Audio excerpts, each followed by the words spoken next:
of Gus Dur, and so they are trying still to demonstrate to those values. So she's here as the chairwoman of Gus Durians, and Gus Durian is not only in Indonesia, right? It can also be outside of Indonesia, so you can also start a Gus Durians organization in Bangkok.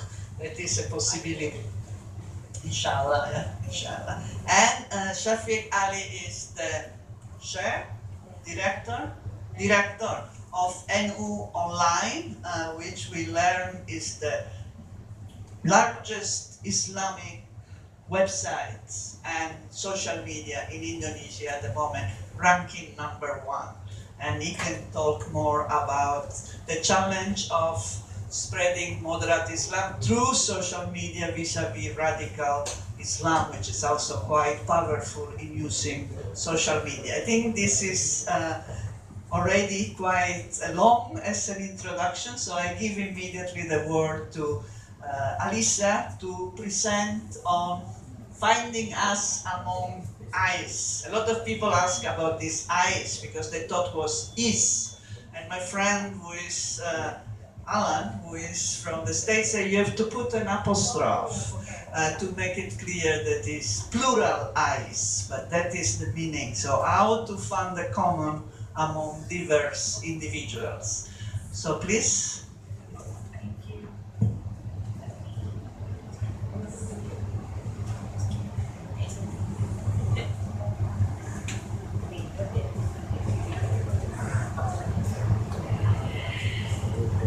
Okay. Good afternoon. Good afternoon, ladies and gentlemen. Terima kasih. Thank you, Ibu Lia, for introducing me and also for inviting.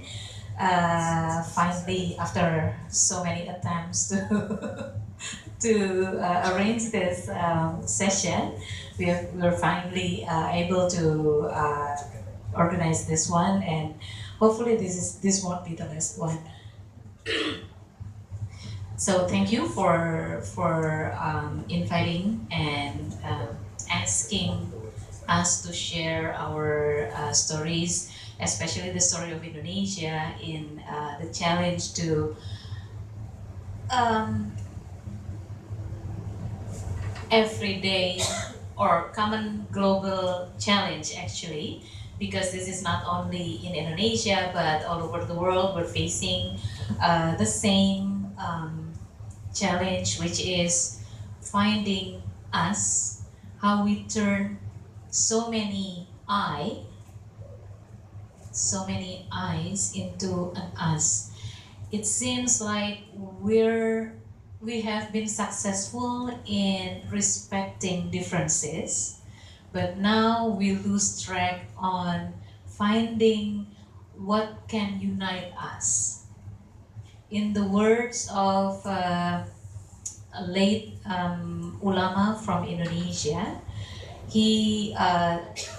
this Kiai Haji Ahmad Siddiq said that for an Indonesian Muslim to be able to realize Islam rahmatan lil alamin, Islam as the blessing for the universe, a Muslim should uphold three kinds of solidarity, of ukhuwah.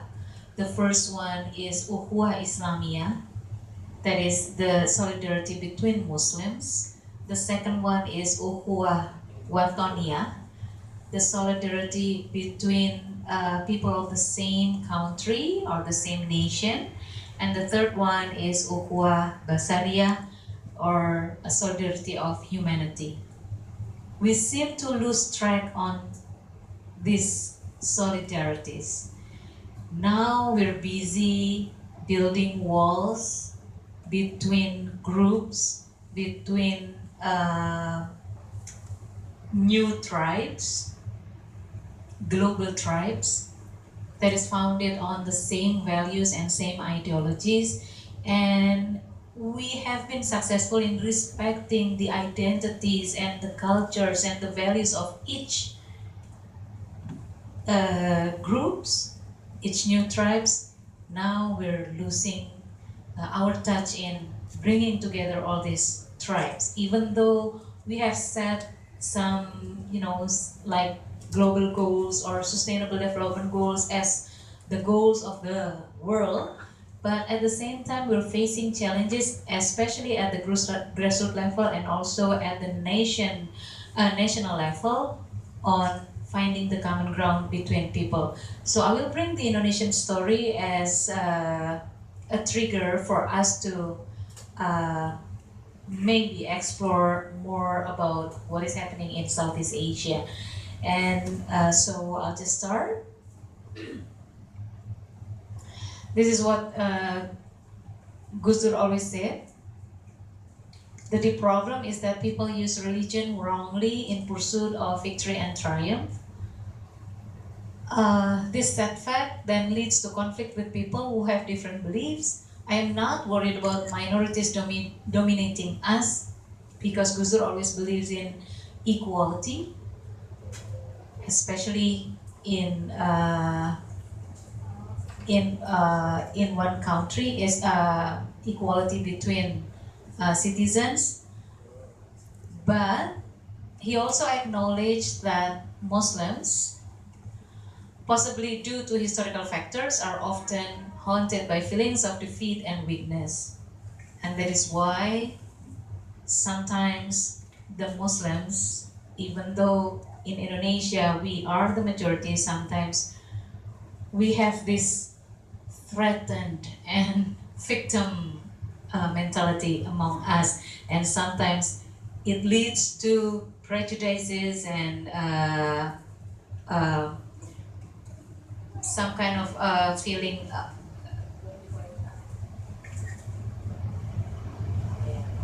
Let me find the correct word for this.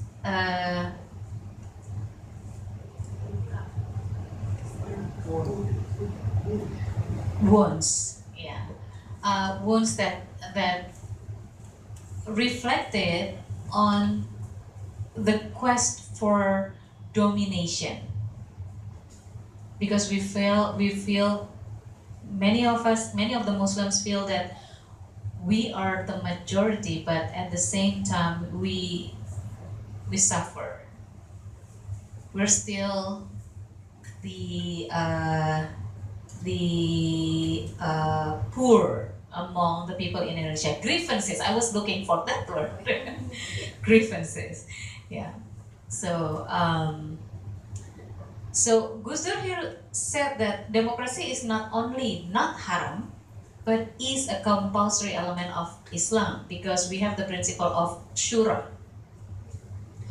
And then he continued, there must no longer be anything to differentiate Indonesians based on religion, mother language, culture, and ideology. And he ended up with, if today there are people calling Islam bad names, we will teach them that Islam is peaceful. This is what Gus Dur always believes, and we're trying. The Gus Dur network is of course trying to emulate that. But let's see what's happening in Indonesia right now. The rise of religious-based intolerance and violence, especially against vulnerable groups. We have seen a rise of the incidents. So this one is about incidents. Religious-based intolerance and violence. Like, for example, a rejection for worship places to be built. In Java Island, the worship places would be the minorities outside of Muslims, outside of Islam. But in the eastern part of Indonesia, the worship places that are rejected are mosques. So we have seen a rise of this religious-based intolerance and violence in all kinds of expression. And then we have increasing numbers of legislation and bylaws with nuances of majoritarianistic discrimination. Like, for example,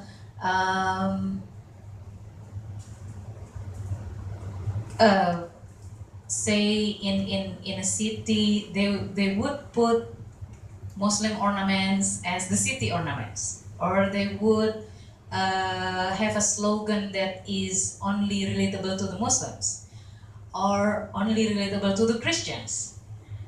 These are all the numbers of bylaws, and also discriminatory against women, especially founded on a biased interpretation of Islam.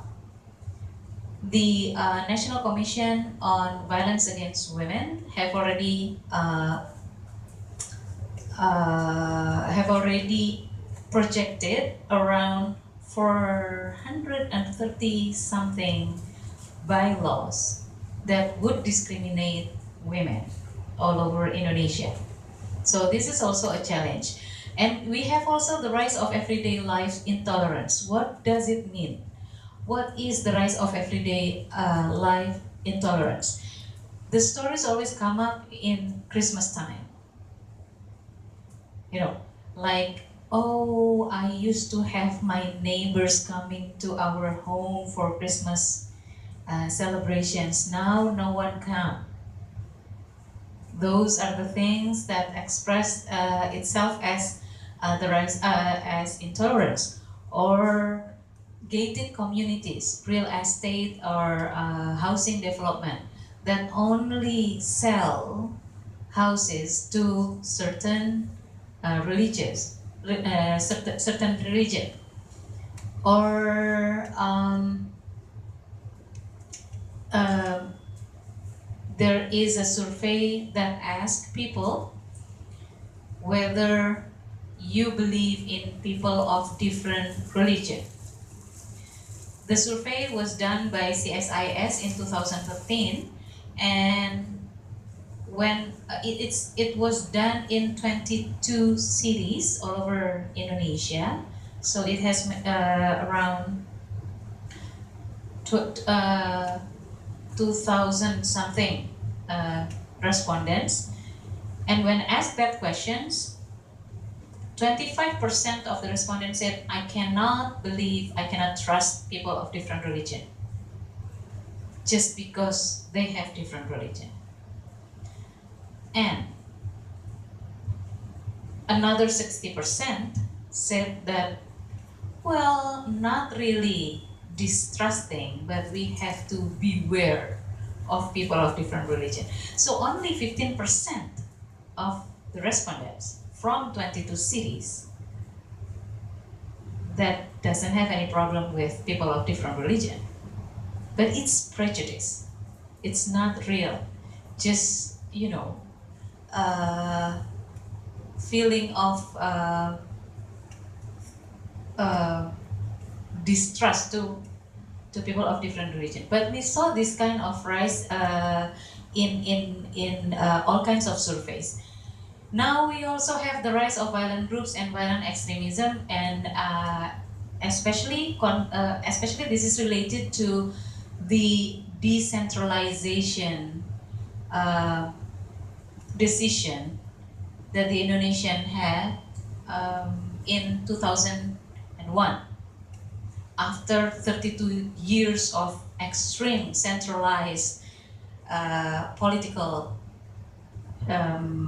system, the people finally decided to have a decentralization. But with this decision comes its consequences of lowering the locus of political contestations at the city or district level. And it makes it easy for violent groups to be formed in the district and city level. It doesn't always have a connection with other group in other cities, because their target is only on that certain city.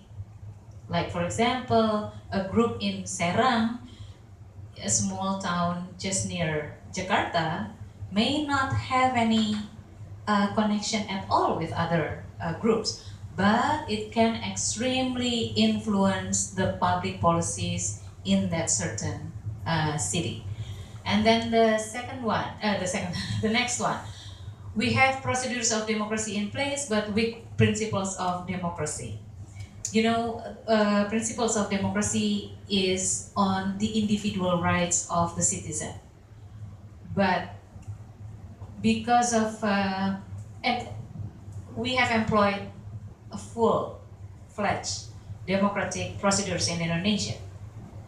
But because Indonesia is still a sociocentric society, then group identity is still heavily influencing, how people reflect their citizens, their rights as a citizen. So they don't necessarily go out and say, oh, I have this right and this is my right and I need to fight for this right. But they always think of what would my leader say? What would my group say? What is the decision of my organizations as the the backbone for their decisions in democratic procedures, like for example in voting for people, in voting for MPs and voting for mayors. It's not necessarily an individual exercise like that. And then the last one is power-oriented and capital-based politics. We know that Ichal here can explain more about this, about the capital-based politics and how money politics is still rampant in Indonesian pilkada, local elections. So these are all the Indonesian landscape of what is the relationship between capital-based politics and pluralism. This one. We know that we have a global phenomenon of populism, but in Indonesia, the populism reflected on the religious populism, and it's because of Indonesia as a sociocentric society, like I mentioned before, and also because religion is the most important factor of Indonesian people's life, as reflected in the research done by Pew Research on how important is religion for you. Indonesia ranks the highest. 93% of the respondents in Indonesia believe that religion is the most important factor. And that makes it easier for politicians to use religious sentiments in politics. It's easier. And you know, when religious sentiments meet political contentions, then it would lead to hate speech, where the sentiments, the religious sentiments, is used to bring about a negative perception of the public for certain candidates, and it makes it easier for certain the other candidates to win the election, just because people fear of voting for the other person. This is the challenge of pluralism in Indonesia. And we also see two tracks of religious-based violence in Indonesia. The first one is the religious intolerance, but the second one is terrorism. Now, Indonesia has been very successful in dealing with terrorism. After Bali bombing, the Indonesian government put a very strong institutions to respond to the threat of terrorism in Indonesia. We have BNPT, we have Densus 88, and they have been very successful in dismantling the network of terrorists. But the Indonesian government, they have been very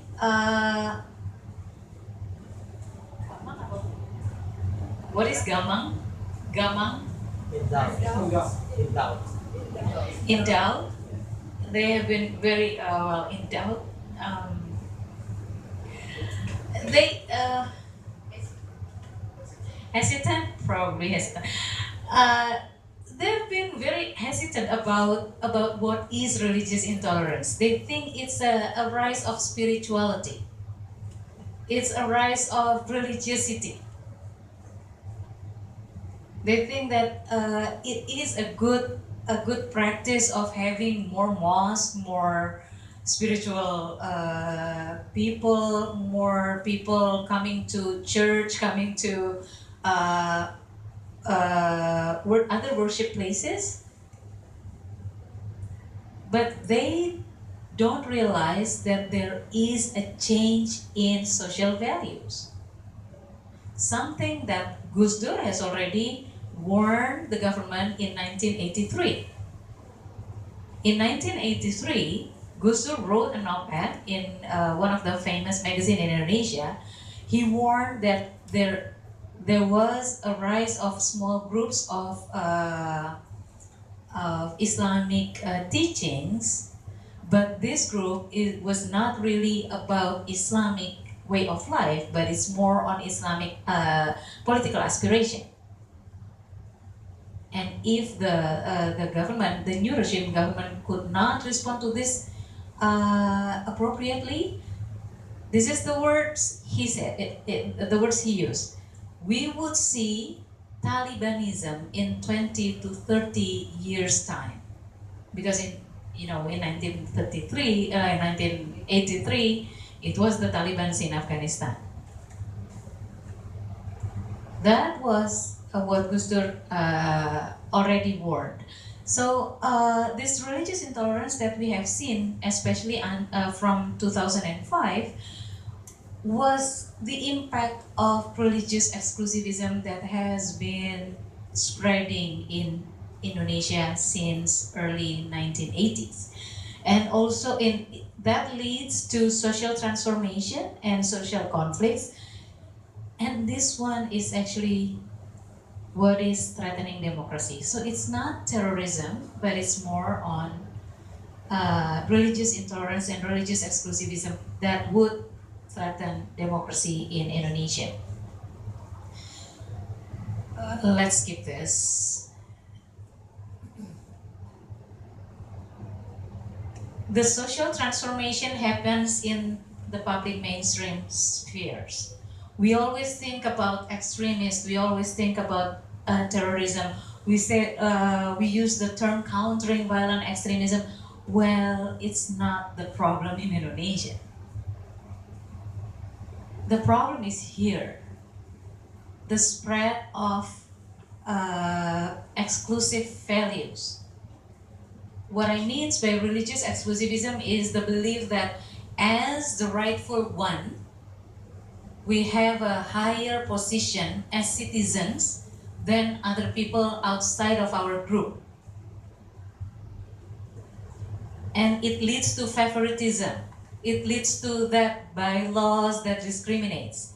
It leads to social conflicts. Just about a month ago, there was a circular letter in a small city outside of Jakarta that regulated what non-Muslims can and cannot do in their own homes within that neighborhood. Only for non-Muslims. For Muslims, it's okay to do this, but for non-Muslims, it's not okay. That happens here, not here. So this is the challenge. Or another example is, of course, the famous one about Ahok's case. Not about Ahok's, but the use of the threat of not serving the our side, and my ideology is the truth. So when religious values, religious beliefs expanded into citizenship, then we have the vulnerability of religion and ideology. And Oh, this is still in Indonesia. This is still in Indonesia. So exclusivism, religious exclusivism, when it meets with majoritarianism, because religious exclusivism is, is common. NU, I come from Nahdlatul Ulama. Nahdlatul Ulama is the biggest Muslim organization in Indonesia. In its way, NU is also practicing religious exclusivism. But because it is not the majority, we have the largest, we have 60 million people affiliated with NU, but we have 210 million Muslims in Indonesia. So when it doesn't meet with majoritarianism, it's okay. We don't threaten anyone. We don't threaten the fabrics of democracy in the country. But when religious exclusivism meet majoritarianism, it will lead to intolerance. Like, for example, penolakan diskusi, the rejection and threat to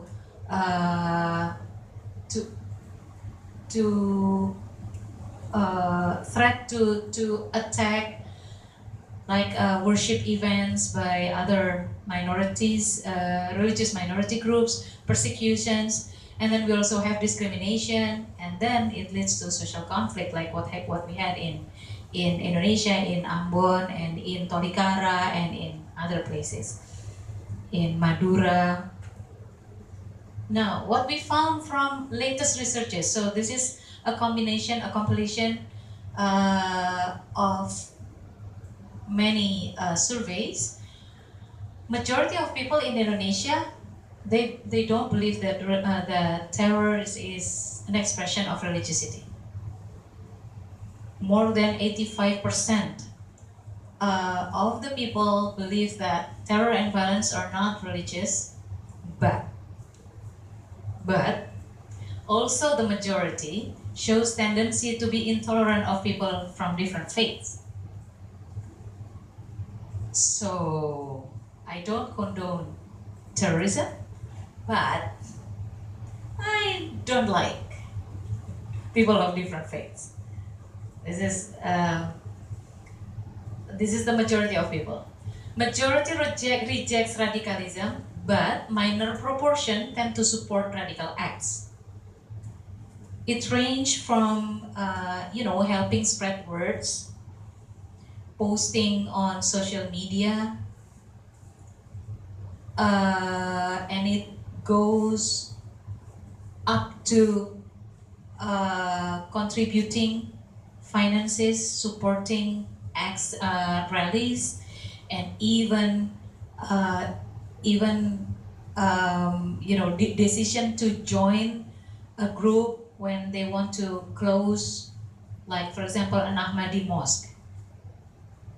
So the range is wide, but minor proportion tend to support radical acts. The survey from Wahid Foundation, it's 7.7%. The survey from INFIT, it was 5.8%. The latest survey from Al-Fara, it's about 12% of the people that they're willing to contribute to radical acts. And majority of respondents dislike specific groups, communists, LGBTs, religious minorities like the Baha'is or the Ahmadis and the Shiites.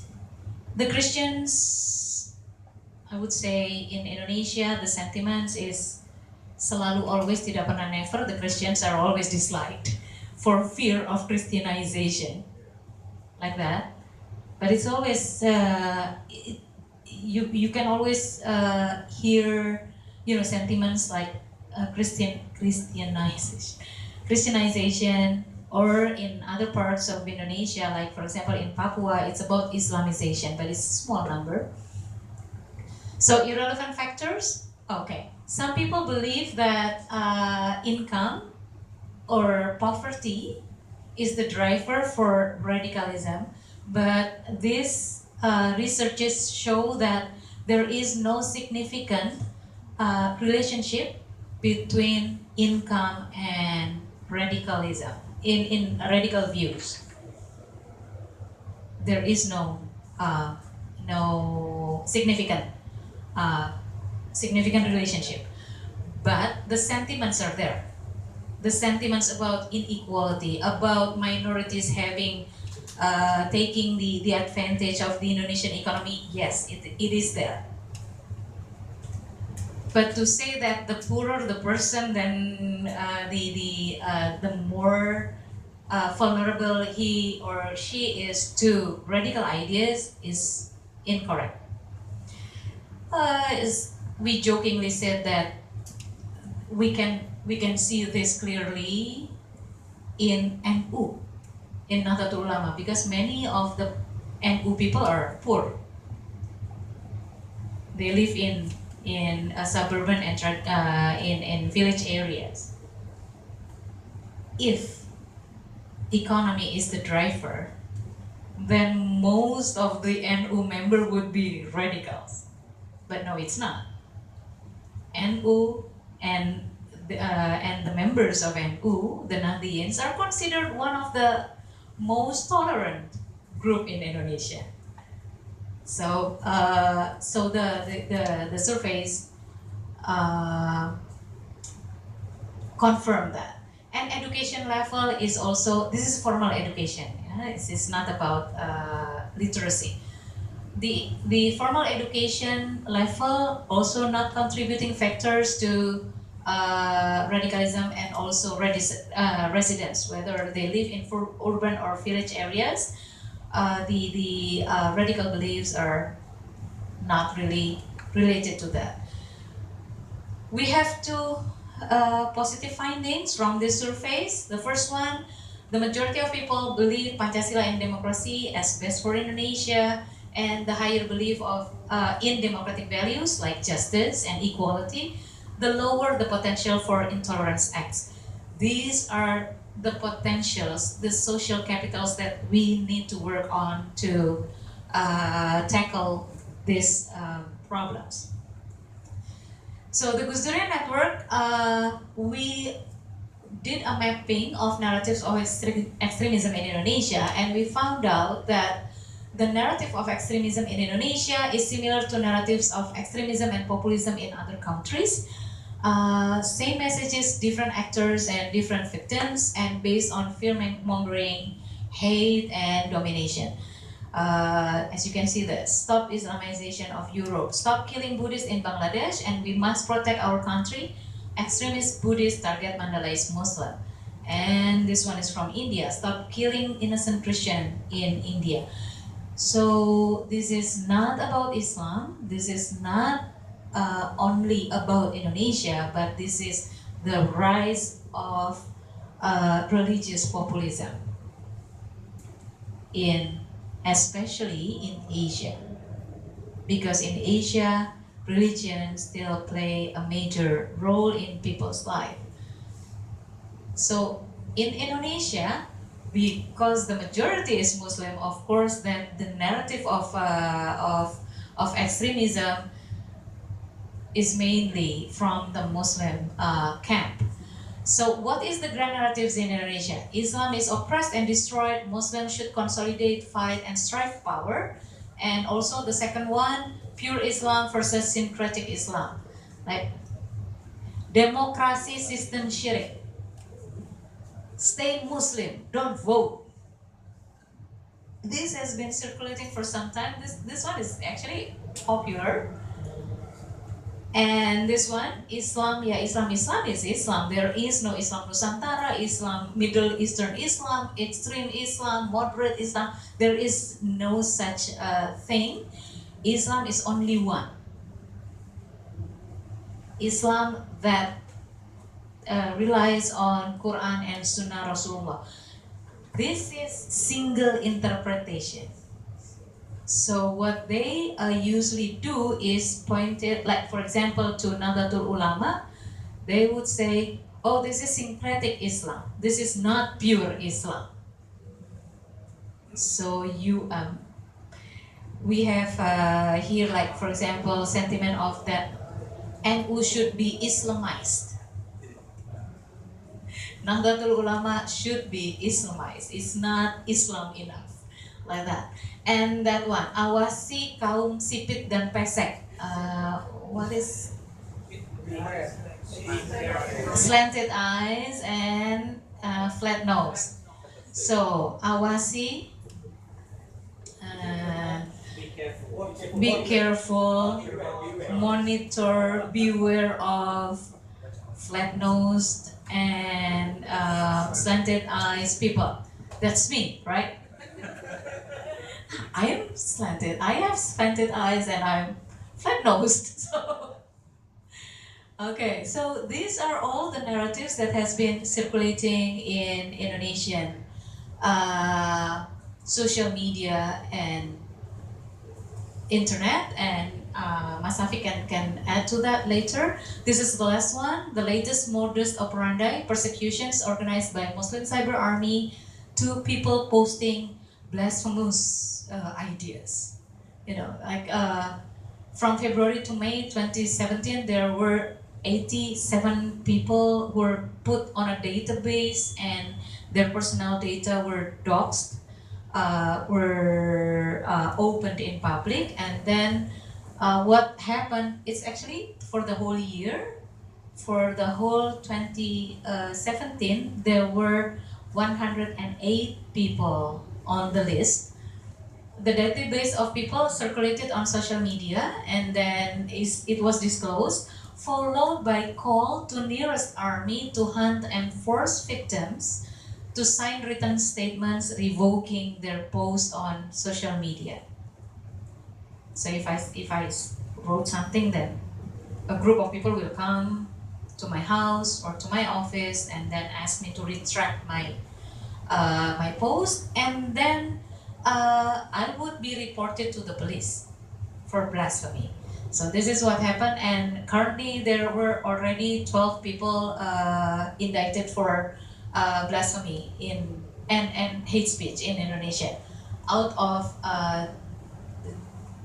the 108 people.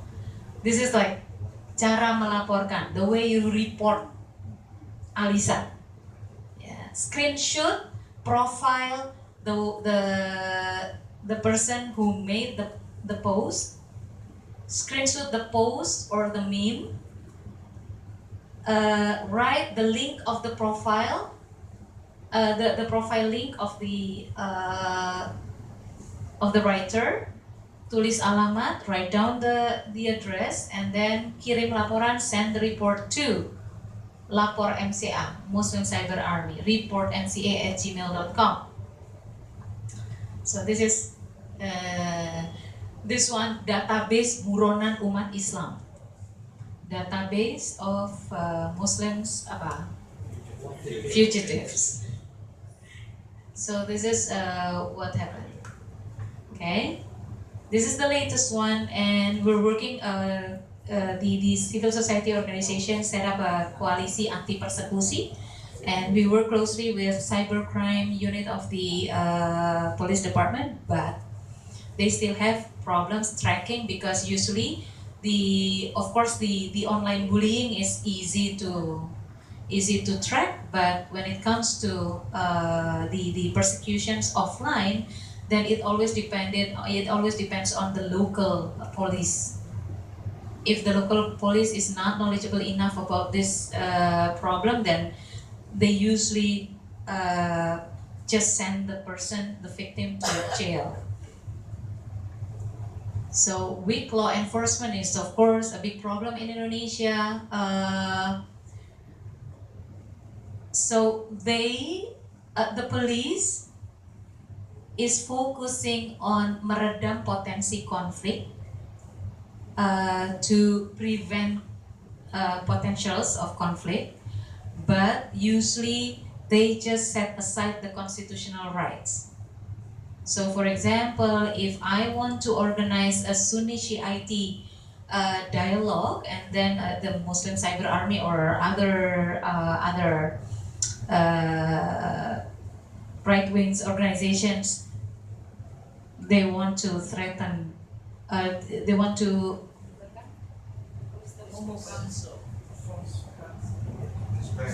This disband, to dismiss the event. If this group want to dismiss the event, they would threaten the event, and then the police would usually ask for the organizer of the event. They would ask me to come to the police station and have a mediation process. They would invite the people from the other side, the one threatening the event, and then would ask for me to postpone or cancel the event. If I, for example, one time we decided to fight against that, we said that this is our rights of associations, of freedom of expression, and then the police said, okay, then you can organize, you can do the meeting at your own expense. We have already warned you. That's what usually the police would say. They don't protect the rights, the constitutional rights of the people. But we have seen a change in the paradigm of the police department since Christmas 2016, actually. So there's hope in this. We have seen, I have been invited to speak to many police officials, especially at the high rank officials meeting, and we talk about constitutional rights. We talk about paradigms in dealing with this kind of potentials of conflict and how to respond to that. And we also have some best practices put on the table by, like lower ranking police officers. And now we've seen a change in the paradigms of the police. Like, for example, last year, the Ashura celebration in Central Java, it was threatened by FBI, the front, the Islamic Defender Front. So what the police did was they set up a barrier. They let the people from the FBI to do their rallies, but they protect the Shiite in continuing their event until it was done. So and also the circular letter that I mentioned about the what non-Muslims can and cannot do. The local chief, the local police chief, we have been in contact for several months after I had a debate with him in one of the police event.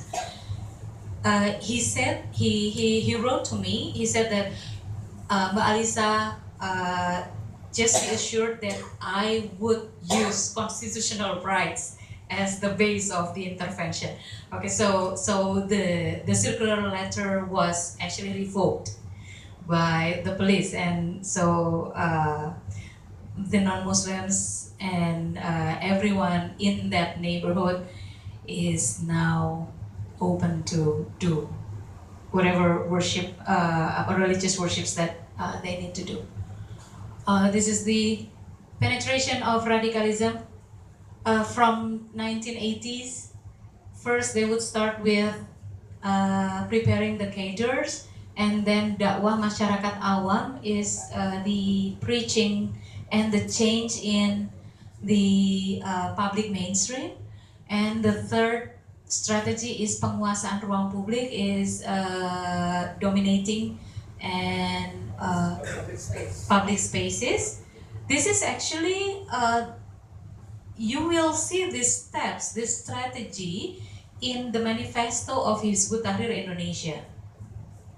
In the manifesto of Hizbut Tahrir Indonesia, the first step is about preparing the cadres, and then dakwah for the mainstream public in with the goal of changing the values of the public about the political aspirations of Muslims. And the third strategy is not overthrow, mengambil alih, take over, but not in a violent way. Hizbut Tahrir is not violent, but their final strategy is actually to implement the Islamic government. That's the three strategies that they put on the manifesto. So they were successful because of their strength in narratives, and then their strength in grand strategy, and how they employed that grand strategy to dominate these areas of public spaces. Bureaucracy, media, educations, and certain base in mosque, communities, and offices and organizations. So these are the areas that they really targeted, and they have this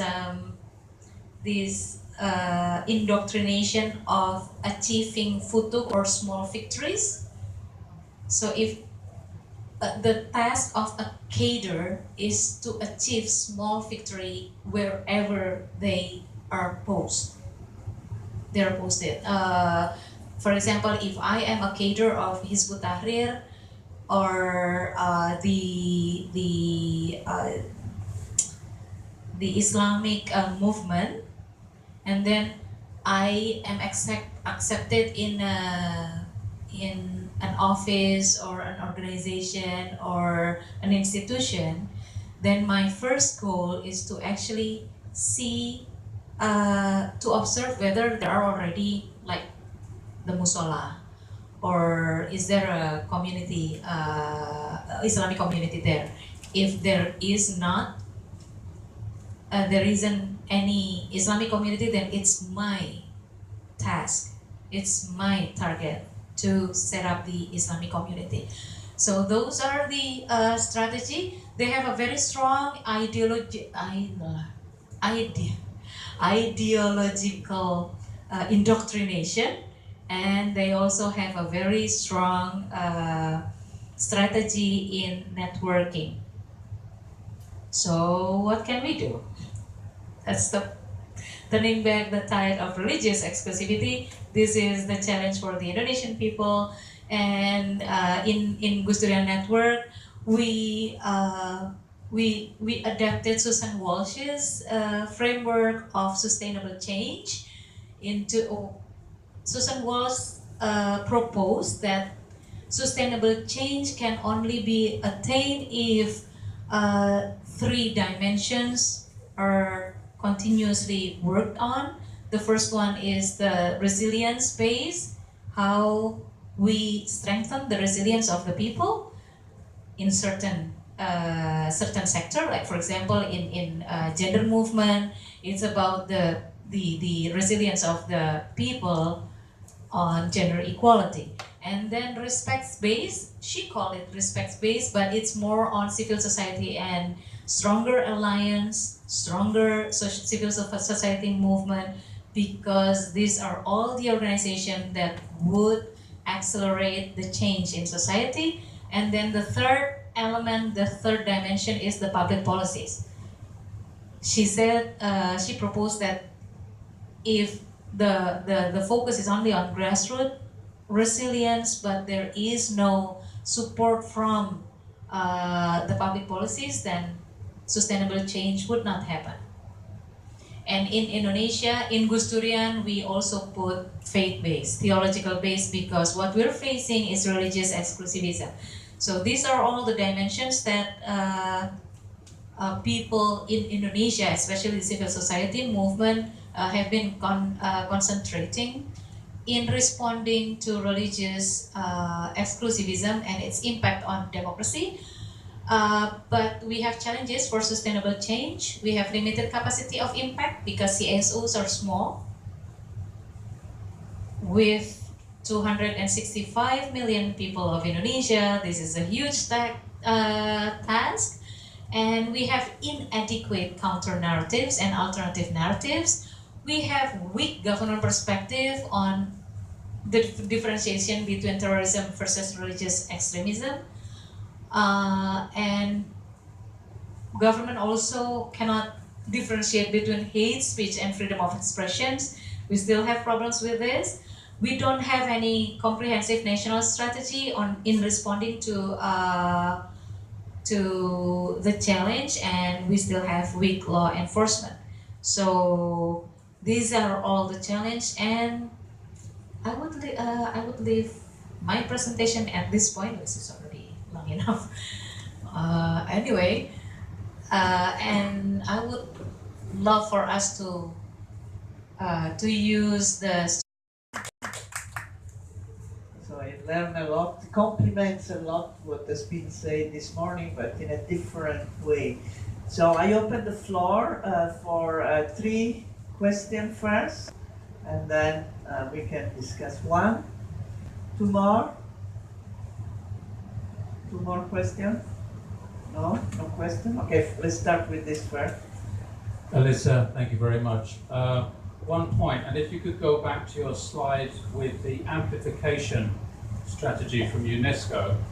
My point is that this week, referring to Malaysia, PAS, the Islamic National Party, announced that if they were successful in the Malaysian election, they would not allow non-Muslims to be participants in making policy. They could only be party to implementing policy. With that in mind, and based on what you've told us today, where are we in Indonesia on this scale? And what can we do to turn back the tide? Thank you. Any other? Okay, are you ready? Yeah. Thank you very much, Alissa. I'm Jordi. I live here. Very interesting perspective. First of all, I would like to congratulate your presentation. My question is, looking from a different angle or perspective about this violence and conflicts. Manggarai Watai, a Nobel laureate, a few years ago, whom you might know, maybe you have met also, she said that, we were persuaded to believe that whatever conflicts we have in the world is because we are different colors, because we have different belief in God. You have different gods, I have my own God, because we are from different races. But she said, in most of the major conflicts in the world, be it religion or not, she believed that most of these conflicts, even in democratic societies, are derived from the ability to control resources, including natural resources. So I would like to ask your perspective on this. You have presented something mainly on the socio-political aspect of this conflict in democracy. And if you look at the world where we live now, 62 very rich people actually occupy a wealth of 3.5 billion. So 62 people have the wealth of equal to half of the world. In Indonesia, 20% of the really rich people occupy 80% of our wealth. So I'd like to, not to challenge this presentation, but there are other perspectives to look at, all of this story. So I would like to get some of your opinion about this. Thank you. Okay, we start with this group. So, based on this framework, where is Indonesia right now? Any Indonesians want to contribute to this? Where is Indonesia? The first one, exclusivism, exclusivity, superiority, in some area it's already on intolerance. Yeah, but I'm not thinking that we're already entering the part which is like ideology is the truth, like expansions. Okay. Like for me, We have not. okay, that part. We're not getting in that part, but yeah. Mas Afif, what do you think? Where are we right now?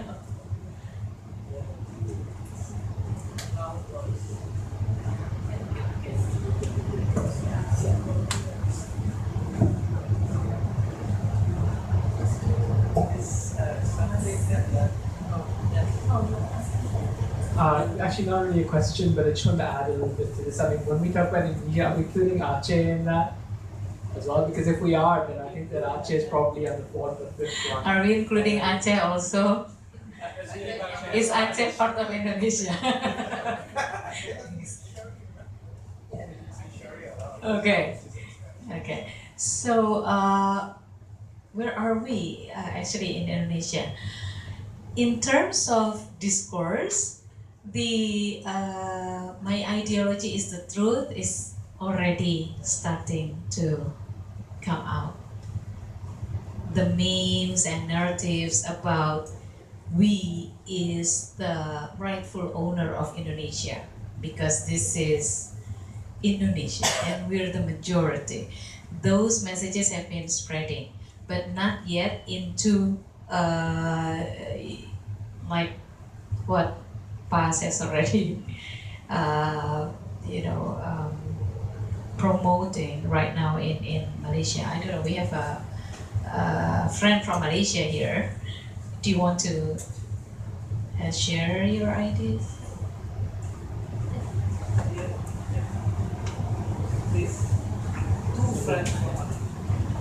Sometimes people would say that Malaysia is worse than Indonesia in this, but other people would think that, oh, Malaysia is actually better than Indonesia. There is no targeting to worship places and others. This is my opinion. PAS is just another part of huge party, which now PAS is not the same like before. So the alliance of which PAS is now is quite rumbling around. So for saying that statement, Chinese or Indian are not going to voice out it's not the reality in which. So it's still discourse. It's still an idea being promoted by PAS, but it's not yet implemented. Yes, it's like. It's not operational yet. Okay. It's also in Indonesia. It's also like that. People have been saying more and more about this is so the majority is the rightful owner, and we're the one making the decisions and making the public policies, but we will protect the minority. This is what the term usually done. We will protect the minority. Although I'm not sure about what protect means in this term, because when you say we will protect the minority, then it at the same time we're saying that you don't have the right the citizenship, the equal citizenship with us, because you're not the majority. We will protect you, but still you are the minority and you're not allowed. So that's we already have some ideas and some propositions circulating in Indonesia, and especially the movement to bring back the 7 words from Piagam Jakarta Charter that will put a seal on the higher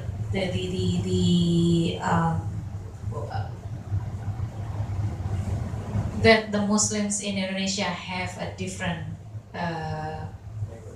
level of citizenship with the others. and also the implementations of the Sharia law. There has been some movement on that, but it has not yet materialized in operationally like what happened in Malaysia. So that's for where Indonesia is placed on this scale, and hopefully it will not go that way. Differential resources. Okay.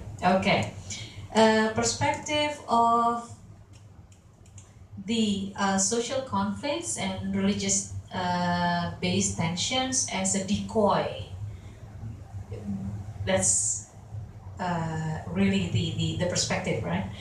That pluralism and tension between religious groups are just decoy for natural contest over natural resources, especially natural resources. This has been a very strong perspective, but as someone who has been working at the grassroots level for this issue, whether or not it was orchestrated by this contest on resources, still the change is felt and happening in society. So, like for example, the attack on the priest, the Catholic priest in a church last Sunday, it's an attack, and another attack was done to a Muslim scholar in a mosque. People's reaction would not be this huge if the sentiments and prejudices have not already implemented and rampant. So people are now scared, and they are fearful of others. You know, like in many mosques now they have siskamling. What is this?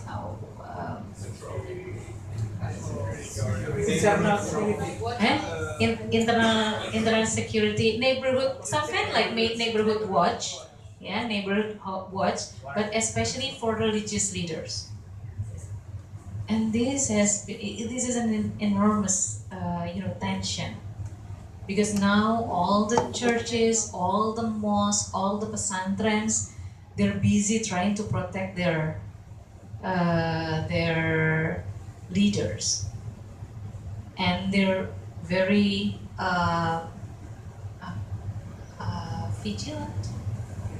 vigilant, on people coming to their areas.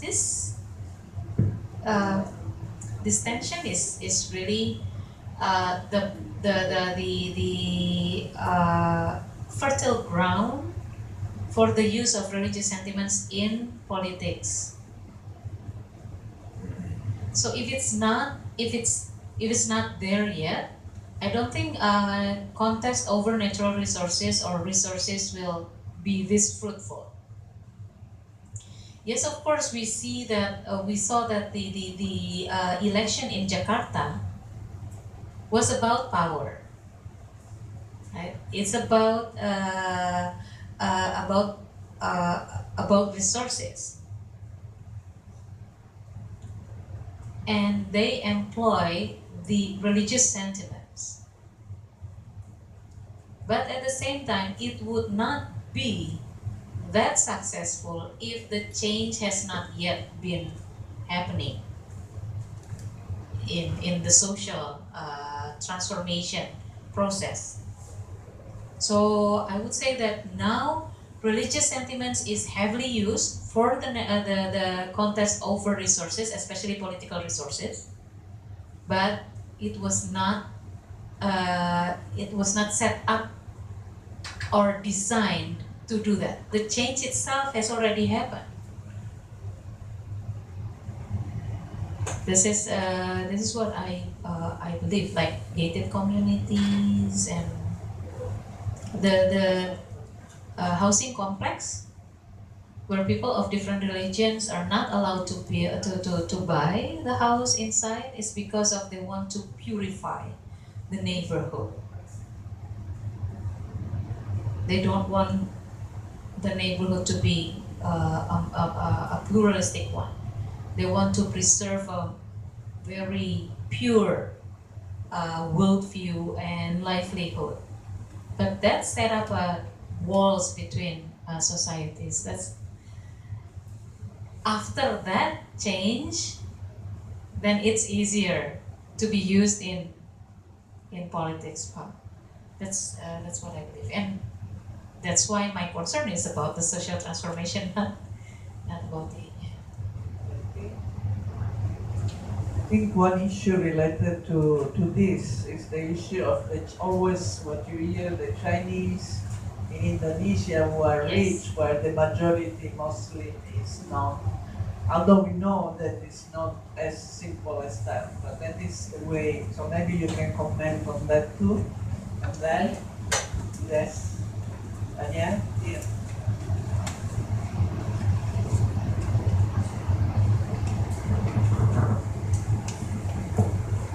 Thank you for the very interesting presentation. I was a little bit late, but it's certainly thought-provoking.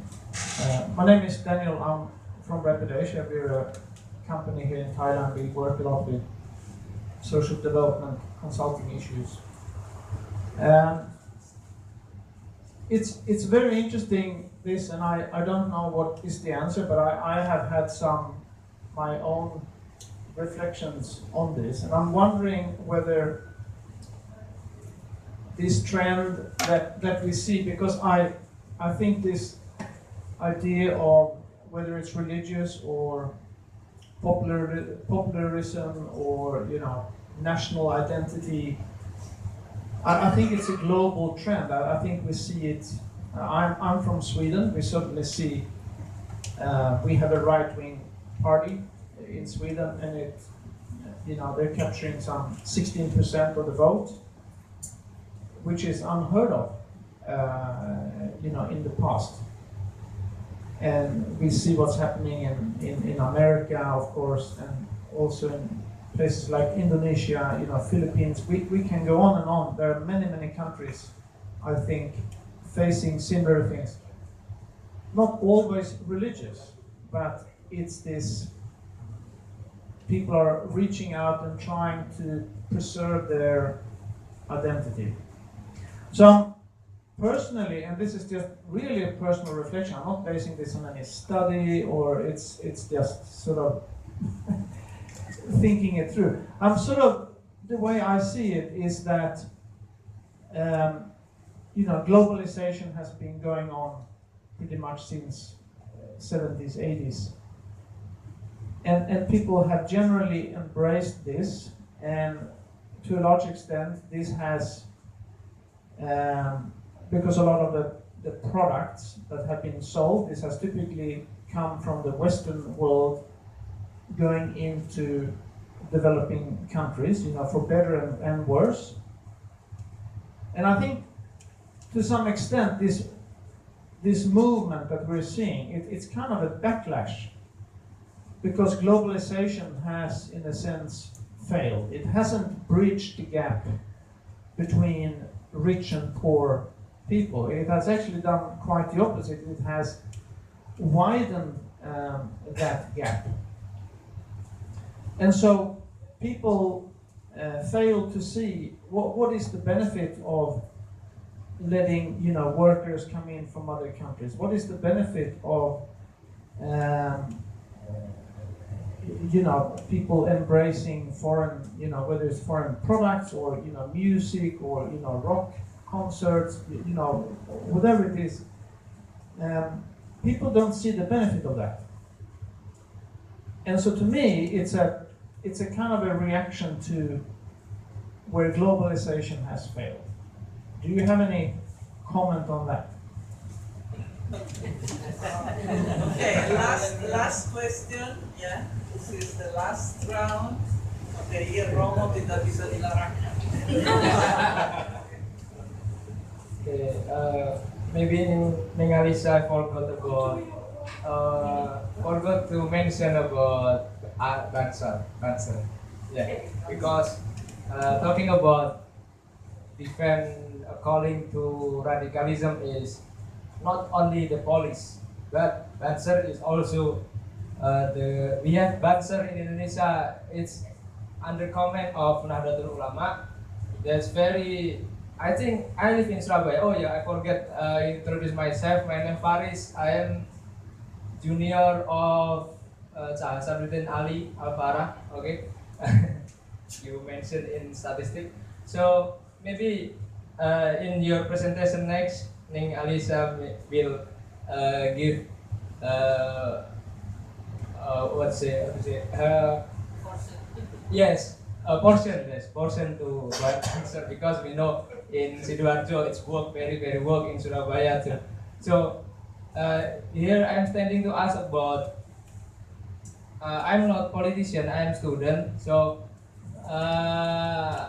we have information about Indonesian will like dismiss the HTI and else. But why until nowadays I don't hear that HTI is still alive and what happened and what is behind story about our government is keep HTI alive and not the derivative of HTI, I think. So that is my question in humble opinion and true opinion about HTI still alive. Yeah. Sorry for my broken English. Thank you. FPI juga kenapa tidak dimuat? Okay, the last Romo. Okay. Romo, Pavan, please. Romo can answer about the globalization. So I have no idea about the globalization. My question is related to what you mentioned last time, just recently. It's about the purity. So why are we obsessed with this purity? I mean, if we are going to say that Indonesian is pure, it should be in Islam, Hindu, Buddhism, or the traditional beliefs before. But the same tendency I found that's like in Europe with the racism, and then also in Myanmar now with the Buddhist and the Burmese majority, and in the past with the Pol Pot and the idea of the Khmer, Angkor Wat, and the farmers. So all these still lead to the extremism and of course the annihilations of others. Okay, any more? Perfect. Sini kalian. I'll participate. Oh, Padodo, okay. Okay, Padodo is from the Indonesian embassy, so I cannot. Well, don't worry. Even I'm from government, but I'm not trying to dominate since our democracy is acknowledged, is growing very good. Bulia, thank you very much for your very insightful presentation. Bu Alissa, yeah. I have two questions. First, about the using of the data to represent the trend that in which stage Indonesian intolerance reach now. You said that the ideology is the truth. You raise one issue, one case that the reject to the funeral as one of the event, but was it become massive, so that why you make it as an example of intolerance in Indonesia, or it is only a case that could be happen in any country? And my second question is you didn't explore the relations between external factor with the reaction of the Islam majority from Indonesia. For example, the using of anti-Islam issue by Trump that rise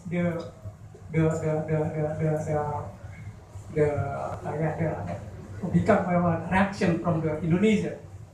Yeah, but it become the factor. The second is like the Rohingya case. How far do you measure those external factor influence the reaction from the Indonesian Muslim? And the third, you said that there is no, if I may add, there is no any relations between economic gap with radicalism. But if I may give an opinion that it is not economic excess, but injustice. Injustice can be treated not only by economic, social, but also by law injustice, economic injustice, and social justice. And the factors that make it injustice not only come from the people or from the society, but also from the government in providing injustice to any groups in Indonesia. Thank you very much. Okay. Wow. How do I answer all this question? Okay. Pak Daniel and Romo is actually, you both touch on the same things about preserving one's group identity in relation to globalizations. I always believe that there's a research by Richard Wilkinson and his team in one institution, I forgot. It's about I read it in a book called The Spirit Level, Why Inequality Matters, and that also relates to Pa Dodo's question, that inequality creates problem. So it's not the GDP, how high is the GDP in one country, but the distance, the inequality level, the gap between the highest and the lowest, will result on socio-economic problems like juvenile delinquencies and health problems, health issues, health numbers, and also the age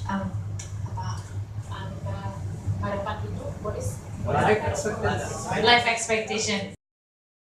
And these grievances have also getting stronger and stronger. And also globalization pose different social values, the social values of heterogeneity.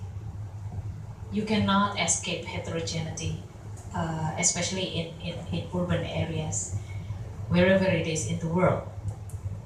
You can always find an Arabic person in a very remote areas in Indonesia, or probably in North Pole, or Indonesian people in Sahara, place. So heterogeneity is the new norm, but with it comes the threats to my own group, the survival of my own group. And we have seen that with the indigenous tribes, indigenous people everywhere around the world in the last century.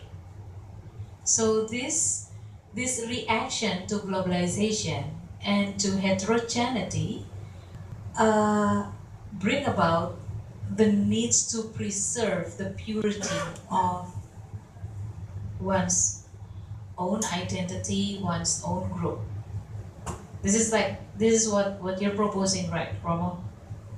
That there is a need for every group that. Yeah, the problem is like why we are so obsessed with that kind of idea and retreat to it rather than kind of challenge and asking us, because then there's no one so pure. Yeah. So there is no one so pure anymore. But there is also the grievances of inequality that is brought by globalization. The Japanese people might suddenly realize that, oh, we have no pure Japanese anymore. What is happening?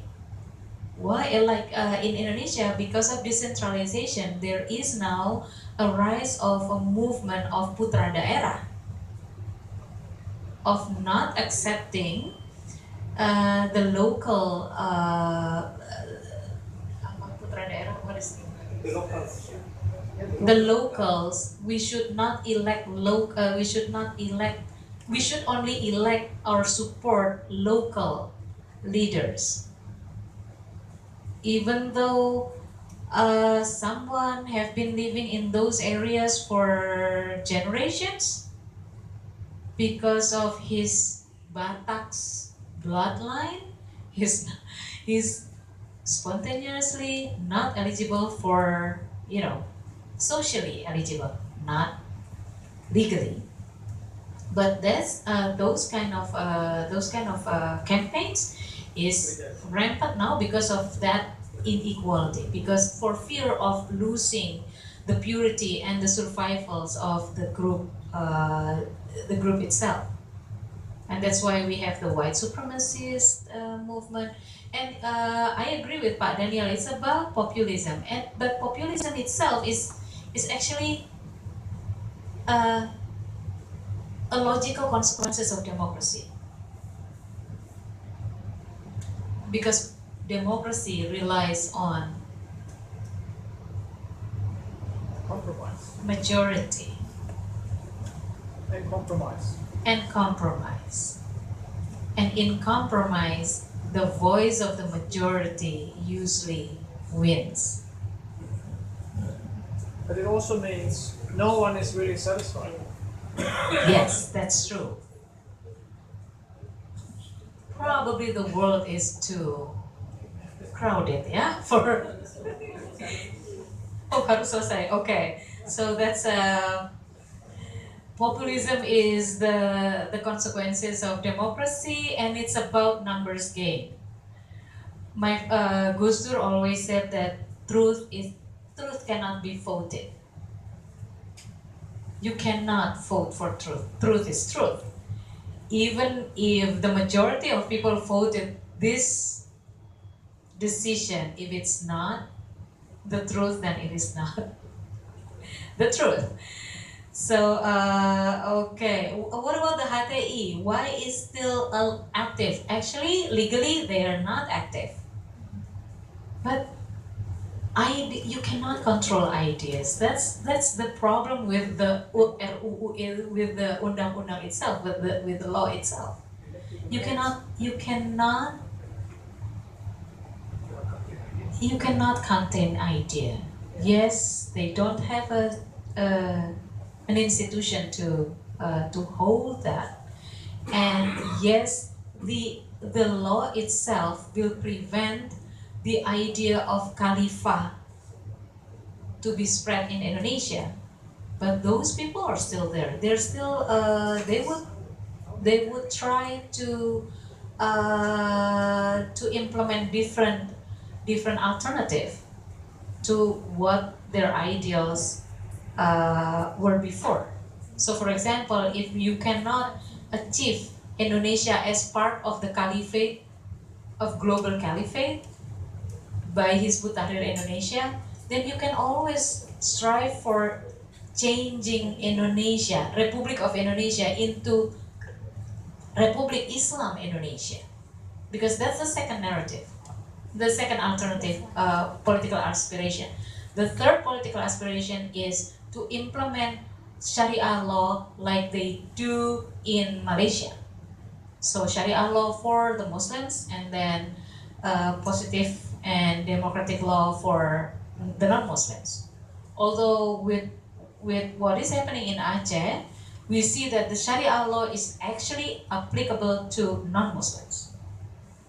So that's for the. I mean like in WhatsApp and any group of WhatsApp is like telling about still booming with ajaan Yeah. ajaan untuk berkhilafah tetap ada gitu. Maksudnya, Yeah, because what is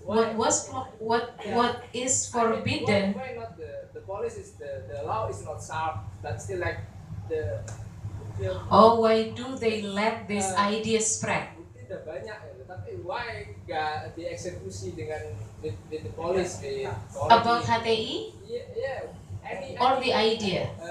about the person who We have fight. food outside. We are going to eat after this. Gado-gado still. Okay, okay. Well, let's continue the discussion later. And the last one is from Widodo. I would love to ask that. I love you. The use of Islamophobia in Indonesia. Why not touch on that? Because the Islamophobia itself, the rise of Islamophobia, yes, it makes it adds to the tension, but actually radicalism process in Indonesia has been going on before that. The attack on the Ahmadis was before Trump was elected, was before Trump nominated himself. Or what happened in Sweden with the comic book was not directly influencing Indonesia because it's already happening from 1980s.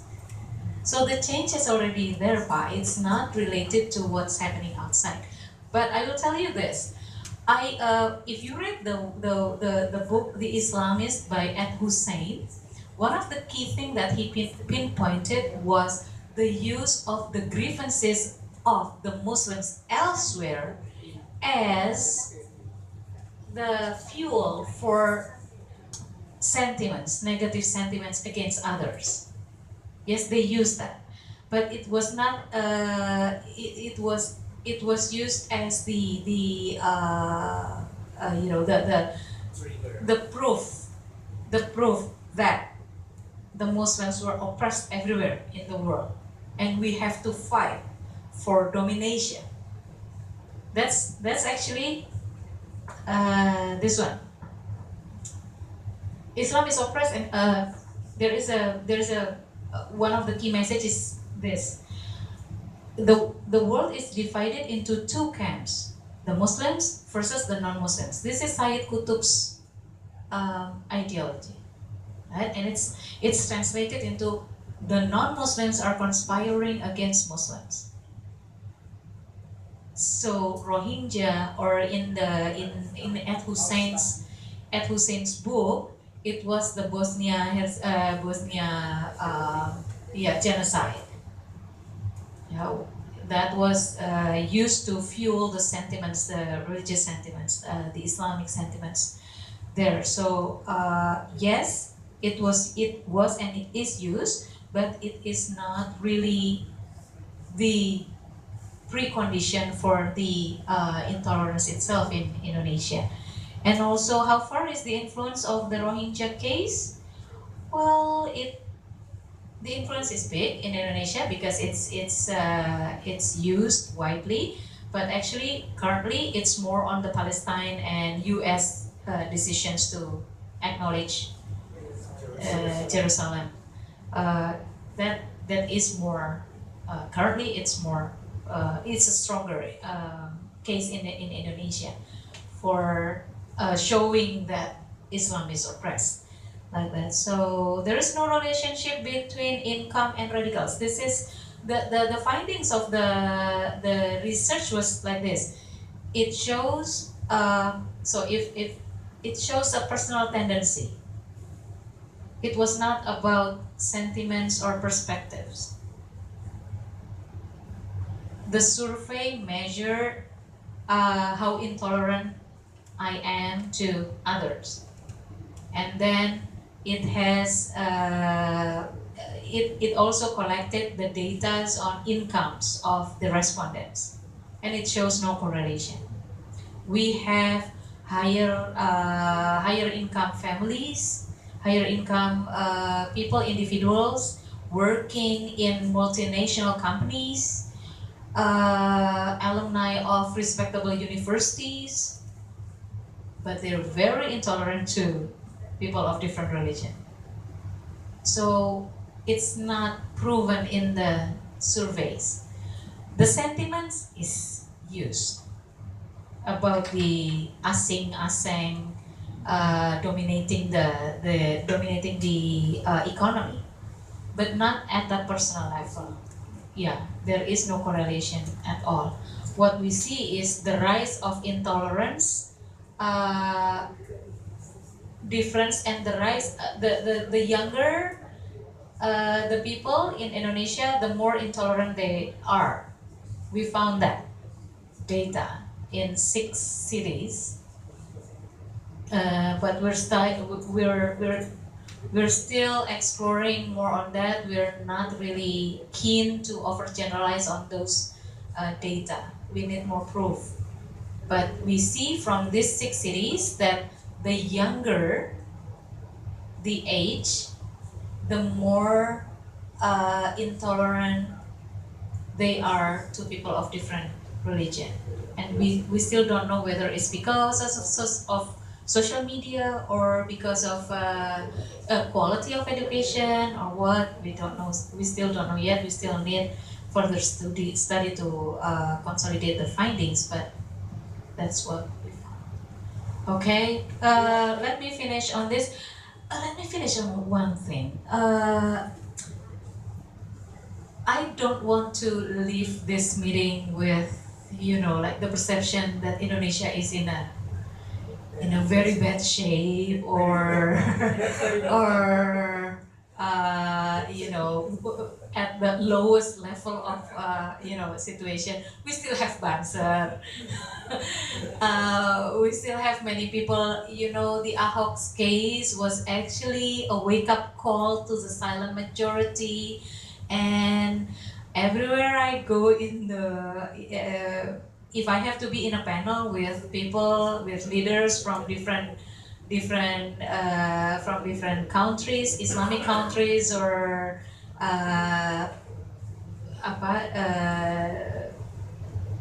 democratic countries, we still see that Indonesia is a good news.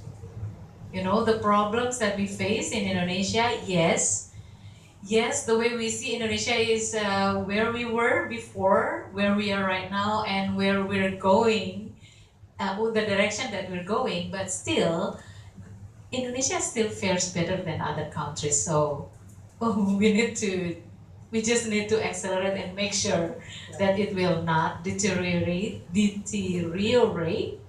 and we need to employ more banser to spread out peace and moderate Islamic values to the world. Thank you. So banser for people who don't know is the army. Is the army. It's the army. Actually, it's a paramilitary army.